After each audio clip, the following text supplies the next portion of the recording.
আব্দুল কাদের ইতালির চতুর্থ বিভাগে খেলা এই ফুটবলার এখন অনূর্ধ্ব-19 জাতীয় দলের জার্সি গায়ে জড়ানোর লড়াইয়ে উন্নত করা যায়।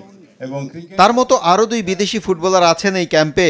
ইংলিশ ক্লাব চার্লটনের বয়সভিত্তিক দলে খেলা এলমান মতিন ও যুক্তরাষ্ট্র থেকে আসা ফারজাদরা নিজেদের সক্ষমতা প্রমাণ করে অনূর্ধ্ব-19 জাতীয় দলে সুযোগ পেতে করে যাচ্ছে কঠোর অনুশীলন। তবে কাজটি একেবারেই সহজ নয় বলে জানান আব্দুল কাদের। ডিফারেন্স এত বেশি না, সো বাংলাদেশে এখানে অনেক ভালো ভালো প্লেয়ার আছে।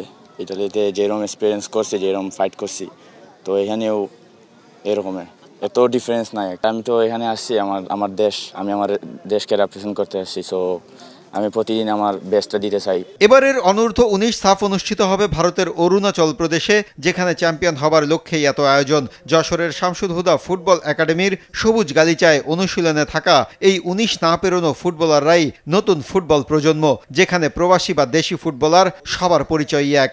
আমাদের জন্য খুবই ভালো দিক যে আমাদের যারা আমাদের ভাইরা আপনার বাইরে অবস্থান করতেছে, তারা আপনার আগ্রহী হচ্ছে। আমরা খুব অল্প দিনের মধ্যে তারা আসছে, কিন্তু ভালো একটা বন্ডিং দেখতে পাচ্ছি।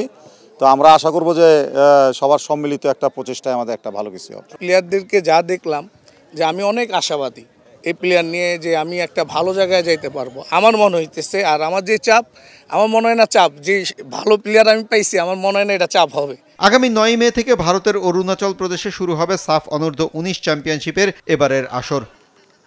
দক্ষিণ এশিয়ার শ্রেষ্ঠত্বের লড়াইয়ে নিজেদের শ্রেষ্ঠত্ব প্রমাণের আরও একবার সেই সুযোগ এসেছে, তা পূরণ করতে চাইবে যুবা ফুটবলাররা। তবে তার আগে রয়েছে বাংলাদেশের লাখো কোটি ফুটবল ভক্তের বিশাল এক প্রত্যাশা, বিশাল এক চাপ। যশোরের শামসুল হুদা ফুটবল একাডেমি থেকে মাহফুজুল ইসলাম, RTV।